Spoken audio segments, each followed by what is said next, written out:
Yeah, so I was cutting something and it kind of got away from me on the table saw.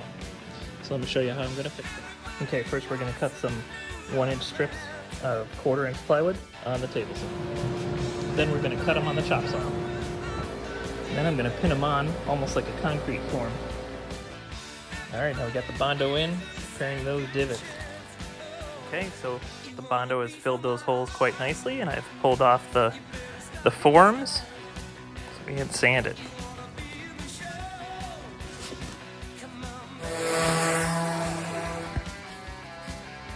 And there you go. Since the door is getting painted, these repairs will disappear as the paint covers it, of course.